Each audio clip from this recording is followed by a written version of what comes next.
Hello বন্ধুরা, math টিউটোরিয়ালে তোমাদেরকে স্বাগত জানাই। আজকে আমি এই ভিডিওতে তোমাদের মডেল অ্যাক্টিভিটি টাস্কের পার্ট 4 আর পার্ট 5 একসাথে আলোচনা করব। তো প্রথমেই আমি মডেল অ্যাক্টিভিটি টাস্ক সম্পর্কে একটু বলে নিই। তোমাদের টোটাল মডেল অ্যাক্টিভিটি টাস্কের কোয়েশ্চেন দেওয়া হয়েছে 5টা। তোমরা শিক্ষা পোর্টালে দেখতে পাবে তোমাদের জন্য টোটাল 5টা মডেল অ্যাক্টিভিটি টাস্কের কোয়েশ্চেন আপলোড হয়েছে। মানে বাংলার জন্য 5টা, ইংরেজির জন্য 5টা, এইভাবে 5টা করে আপলোড হয়েছে। ঠিক আছে? তো 3টে মডেল অ্যাক্টিভিটি টাস্কের কোয়েশ্চেন ছিল গত বছরের, মানে 2020 সালের। আর 2টো মডেল অ্যাক্টিভিটি টাস্কের কোয়েশ্চেন হচ্ছে 2021 সালের। তাহলে 3 আর 2 এর 5 হচ্ছে। এবার কি হয়েছে গল্পটা, না 2020 সালের কোয়েশ্চেনই কিন্তু এবছরও কোনো কোনো স্কুলে দিয়ে দিয়েছে। আর 2021 সালের কোয়েশ্চেন যেসব স্কুলে 2020 সালের কোয়েশ্চেন দেওয়া হয়ে গেছে, সেই সব স্কুলে 2021 সালের এই 2টো কোয়েশ্চেন এখন দিচ্ছে। মানে একটা পাবলিশ হয়েছে, দেখতে পাবে শিক্ষা পোর্টালে জুলাই মাসে, আর একটা আগস্ট মাসে। এই দুটো কিন্তু আপলোড হয়েছে। তো কোনো কোনো স্কুলে আবার এই 5টার মধ্যে একটাও না দিয়ে এখন নতুন করে এই 2021 সালের 2টো মডেল অ্যাক্টিভিটি টাস্কেরই কোশ্চেন দেওয়া হচ্ছে। মানে 2020 সালেরগুলো বাদ দিয়ে 2021 সালের মডেল অ্যাক্টিভিটি টাস্কের কোশ্চেন দেওয়া হচ্ছে। তো আমি আমার চ্যানেলে এই 3 আর এই 2, এই 5টা কোশ্চেনের কিন্তু উত্তর আমি আপলোড করে দিয়েছি। তো যারা দেখোনি তারা অবশ্যই দেখে নিও। আমি ডেসক্রিপশনে এই 3টে পার্টেরই লিঙ্ক দিয়ে দিচ্ছি। আর এই ভিডিওতে আমি পার্ট 4 আর পার্ট 5 নিয়ে আলোচনা করব। বুঝতে পেরেছো? কারো যদি আমি যে ভিডিওর প্রশ্নগুলো আলোচনা করছি এইগুলোর সাথে যদি না মেলে, তাহলে তোমরা কি করবে না, পুরাতন আমি যে ভিডিওগুলো বানিয়েছি সেইগুলো তোমরা অবশ্যই দেখে নিও। এই 3টে আর এই 2টো, এই 5টা পার্টের মধ্যে কিন্তু তোমরা অবশ্যই তোমাদের কোশ্চেনের সঙ্গে মিলে যাবে। তো চলো, এবার আমি কথা না বাড়িয়ে এই 4 নম্বর আর 5 নম্বর, মানে 2021 সালের জুলাই মাসে আর আগস্ট মাসে যে মডেল অ্যাক্টিভিটি টাস্ক দেওয়া হয়েছে সেইগুলো আলোচনা করব। আগে আমি আগস্ট মাসটা আলোচনা করব, তারপরে জুলাই মাসটা আলোচনা করব। এবার ধরো কারো আগস্ট মাসটা মিলছে, জুলাই মাসটা মিলছে না, তাহলে অবশ্যই আগস্ট মাসটা দেখে নাও। আর ধরো কারো জুলাই মাসটা মিলছে, আগস্ট মাসটা মিলছে না, তখন তোমরা কেটে দেখে নাও ভিডিওটা। তো চলো প্রথমে আমরা আগস্ট মাসটা শুরু করি। ওয়েলকাম ব্যাক বন্ধুরা। আজকে আমরা ক্লাস 8-এর ইংলিশ মডেল অ্যাক্টিভিটি টাস্কটি দেখে নেব। দেখো, প্রথমেই এখানে একটি প্যাসেজ দেওয়া আছে আমাদের বই থেকেই, টেক্সটুয়াল আমরা পড়েছিলাম। সেটি হচ্ছে আমাদের সুভাষচন্দ্র বোসের দ্য গ্রেট এস্কেপ। লেখা হচ্ছে সুভাষচন্দ্র বোসেরই ভাইপো শিশির কুমার বোস। তা একটু পড়ে নিই আমরা। যদি আমাদের এটা পড়াই তবু আমরা একটু পড়ে নেব, আমাদের অ্যাক্টিভিটিগুলো করতে সুবিধা হবে। কী বলা আছে দেখো। অন 16 জানুয়ারি 1941, 1941 সালের 16 জানুয়ারি, Sisir finished his dinner early. Sisir রাতের খাবার তাড়াতাড়ি শেষ করে ফেললেন। And drove to Elgin Road, এবং এলগিন রোডের দিকে গাড়ি চালিয়ে গেলেন। অ্যারাউন্ড 8:30 PM, প্রায় রাত্রি 8:30টার দিকে। এলগিন রোডে কে থাকেন? সুভাষচন্দ্র বসু। হি পার্কড দ্য ওয়ান্ডারার, তিনি তার গাড়ি, জার্মান গাড়িটির নাম ওয়ান্ডারার, সেটি পার্ক করলেন at the back of the house, বাড়ির পিছন দিকে। শিশির এবং Subhas had maintain total secrecy, সম্পূর্ণ গোপনীয়তা বজায় রেখেছিলেন, about the plan of escape, তাদের পলায়নের ব্যাপারে। None of the family members, পরিবারের কেউই, অন্যান্য সদস্যদের কেউই, নিউ এনিথিং এক্সেপ্ট সুভাষের নিজ ইলা, সুভাষের একজন ভাইজি ইলা, অ্যান্ড মেল কাজিন দ্বিজেন, এবং খুড়তুতো ভাই দ্বিজেন ছাড়া পরিবারের অন্য কেউ জানতো না সুভাষচন্দ্র বসুর এই পলায়নের ব্যাপারটি। সুভাষ অ্যান্ড শিশির ওয়েটেড, সুভাষ এবং শিশির অপেক্ষা করছিলেন বা অপেক্ষা করলেন, আনটিল, যতক্ষণ না পর্যন্ত the rest of the Bose family had fallen asleep, Basu পরিবারের বাকি সদস্যরা যতক্ষণ না সকলে ঘুমিয়ে পড়লেন ততক্ষণ তারা অপেক্ষা করলেন। Subhas had changed into his disguise, Subhas তার ছদ্মবেশ পাল্টে নিলেন বা ছদ্মবেশ ধারণ করলেন, অ্যাজ মোহাম্মদ জিয়াউদ্দিন। কী হিসাবে তিনি ছদ্মবেশ নিলেন? মোহাম্মদ জিয়াউদ্দিন হিসাবে। He was dressed in a long brown coat, পরে নিলেন একটি লম্বা বাদামি বর্ণের কোট, ব্যাগি সালোয়ার্স, ঢিলে ঢালা সালোয়ার, অ্যান্ড ব্ল্যাক ফেজ, এবং একটি কালো ফেজ টুপি। তিনি পরলেন গোল্ড সোনালি রঙের ওয়্যার রিমড স্পেকটেকলস, সোনালি তারের রিমড স্পেকটেকলস অর্থাৎ চশমা। তাহলে এখান থেকে আমরা অ্যাক্টিভিটি 1টা করে নেব। প্রথমে কী বলা আছে দেখো, টি আর এফ অর্থাৎ ট্রু আর ফলস করতে হবে, তার সঙ্গে রাইট সাপোর্টিং স্টেটমেন্ট অর্থাৎ ট্রু বা ফলসের পক্ষে বা বিপক্ষে তুমি কী সাপোর্টিং স্টেটমেন্ট ব্যবহার করছো সেটি আমরা বসিয়ে নেব। প্রথমে দেখো কী আছে, ইট ওয়াজ অ্যারাউন্ড 8:30 PM, রাত্রি প্রায় 8:30টার দিকে, when Dwijen reached their house at Elgin road. Dwijen Elgin রোডের বাড়িতে পৌঁছলো। তাহলে এটা তো দ্বিজেন ছিল না, এটা শিশির ছিল। তাহলে প্রথমটা হচ্ছে ফলস। সাপোর্টিং কী দেবো, সাপোর্টিং দেবো এইটি, শিশির ফিনিশড, সাপোর্টিং দেখো প্রথম প্যারাগ্রাফে আছে, Sisir finished is dinner early and drove to Elgin Road around 8:30 PM। তাহলে এতটা পর্যন্ত আমরা সাপোর্টিং দিয়ে দেবো প্রথমটার। ওকে, নেক্সট চলে আসছি, দেখো নাম্বার 2তে আছে, Sisir was the only person who knew about the plan of escape.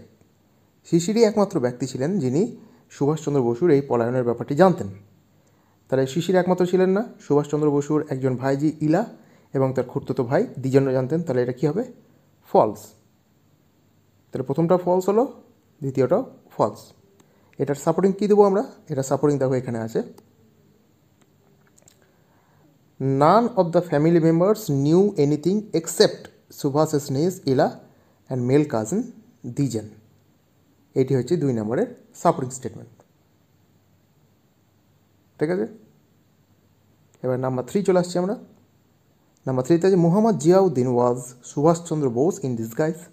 Mohammad জিয়াউদ্দিনই ছিলেন কার ছদ্মবেশ, সুভাষচন্দ্র বসুর ছদ্মবেশ। তাহলে এটা আমরা জানি, এটা ট্রু, 100% ট্রু একদম। তাহলে আমরা সাপোর্টিং কী দেবো, একদম লাস্টে প্যারাগ্রাফের প্রথম লাইনটি আছে দেখো, Subhas had changed into his disguise as Mohammad Ziauddin. এইটি হচ্ছে 3 নম্বরের সাপোর্টিং স্টেটমেন্ট। এবার অনেকে বলেন যে ট্রুতে সাপোর্টিং স্টেটমেন্ট দেওয়ার দরকার নেই, তবুও আমরা দিয়ে দেবো, কারণ কোন স্টেটমেন্টের সাহায্যে তুমি বুঝলে এটা ট্রু সেটাও জানানো দরকার। কাজেই তোমরা কী করবে, ট্রু এবং ফলস দুটোরই সাপোর্টিং স্টেটমেন্ট দেবে। ওকে, এবার আমরা অ্যাক্টিভিটি 2 এর প্রশ্ন উত্তর নিয়ে আলোচনা করব। দেখো এখানে বলেছে অ্যান্সার দ্য ফলোয়িং কোয়েশ্চেন্স। প্রথমে আছে, হোয়াট ইজ দ্য ওয়ান্ডারার। তাহলে আমরা এর উত্তরগুলো দেখে নিই একবার। দেখো প্রথমে আছে, what is the Wanderer. Wanderer কী ছিল, ওয়ান্ডারার ছিল শিশির বোসের যে গাড়িটি, জার্মান গাড়ি, সেটির নাম ছিল ওয়ান্ডারার। উত্তরটি হবে, Sisir had a German car called Wanderer which Subhas and Sisir had chosen for their journey. তাহলে শিশিরের একটি জার্মান গাড়ি ছিল, তার নাম ছিল ওয়ান্ডারার, যেটা সুভাষ এবং শিশির তাদের জার্নির জন্য বেছে নিয়েছিলেন। নাম্বার বি দেখো, কোশ্চেনটা আছে, which persons of the Bose family knew about the great escape of Subhas. সুভাষের পলায়ন সম্পর্কে বোস ফ্যামিলির কারা কারা জানতেন, শিশির ছাড়া। তাহলে এখানে আমরা উত্তর কী করছি, উত্তরটা দেখে নাও, এক্সেপ্ট শিশির, শিশির ছাড়া, দ্য পার্সন, যে সমস্ত ব্যক্তিরা, who knew about the great escape of Subhas, সুভাষের পলায়ন সম্পর্কে জানতেন, ওয়্যার, তারা ছিলেন, সুভাষেস নিজ ইলা, সুভাষের ভাইজি ইলা, অ্যান্ড আ মেল কাজন দ্বিজেন, এবং একজন খুড়তুতো ভাই দ্বিজেন।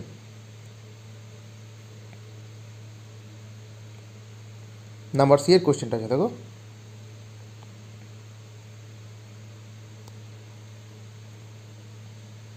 নাম্বার সি আছে, how did Subhas disguise himself.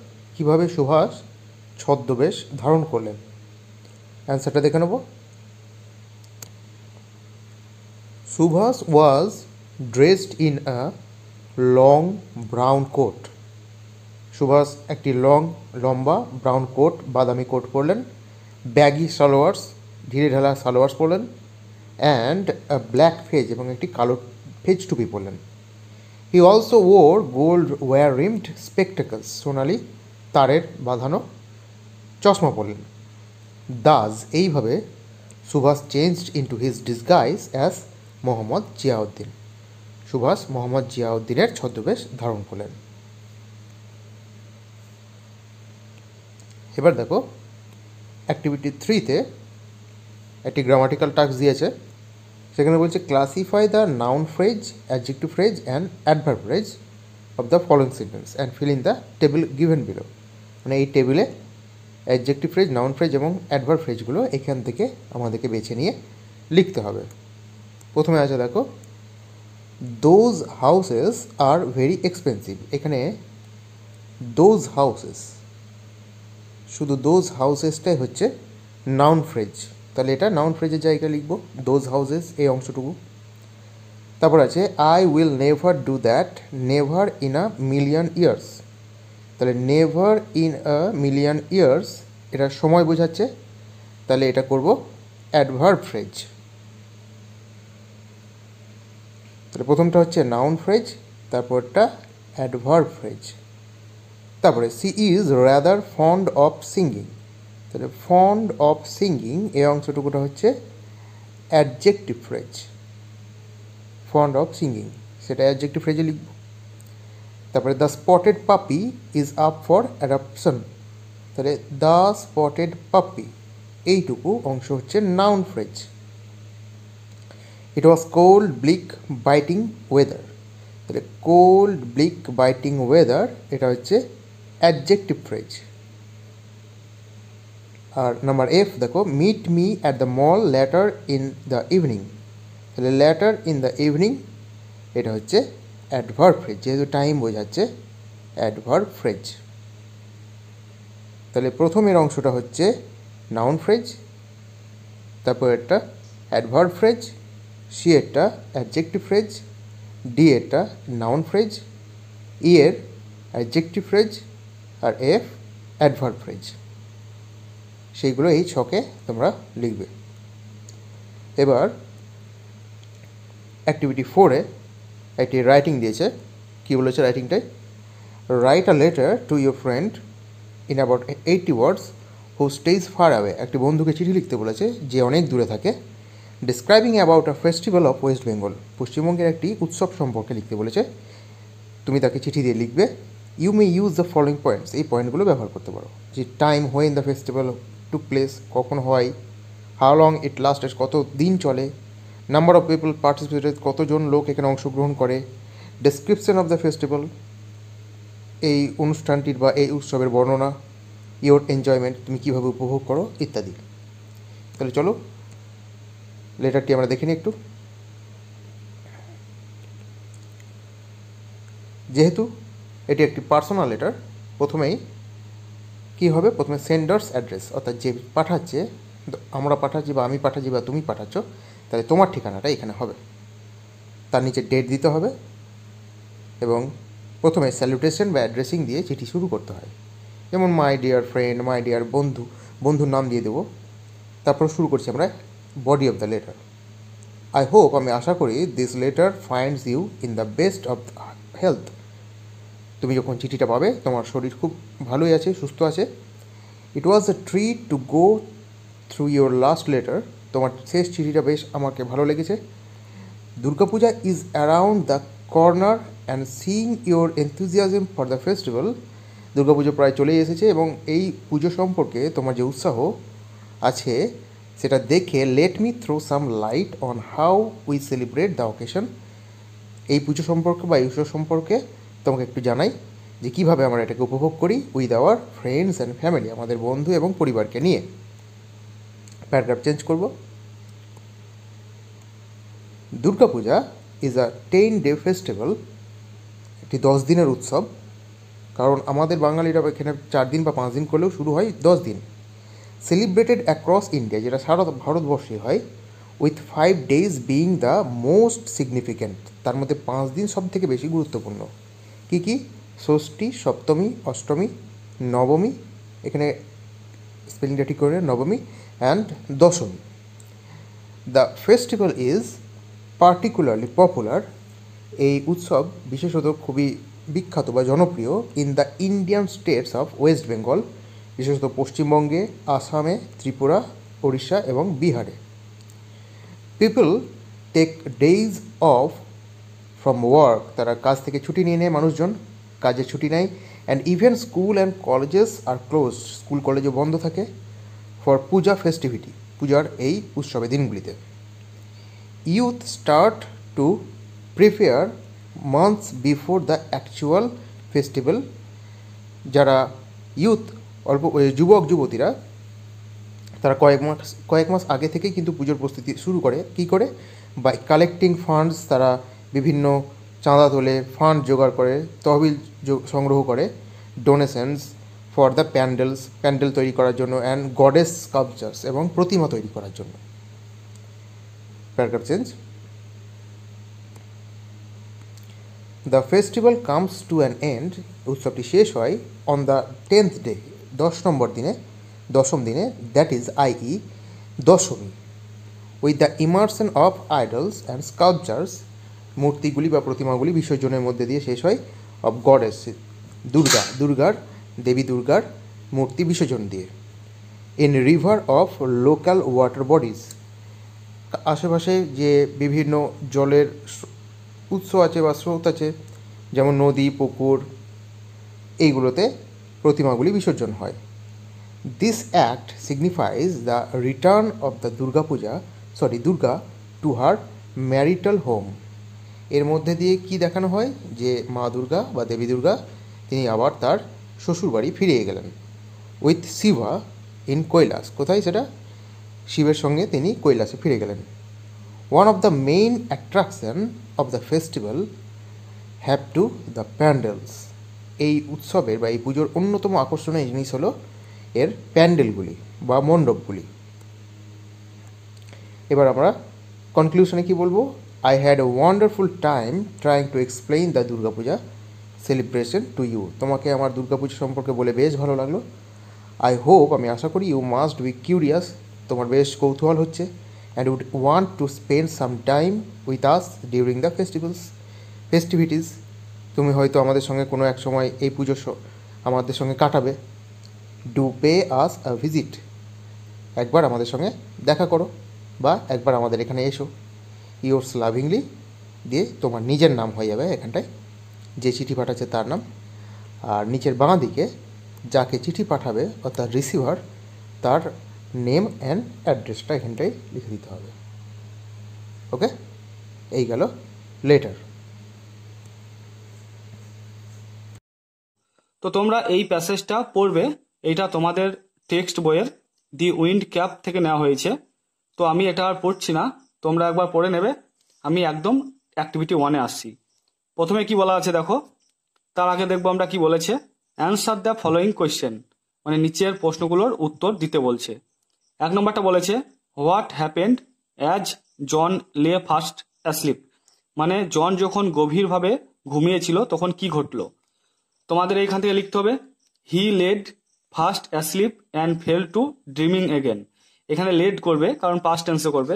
দেখো আমি এখানে লিখেছি as John laid fast asleep he fell to dreaming again, এটা লিখবে।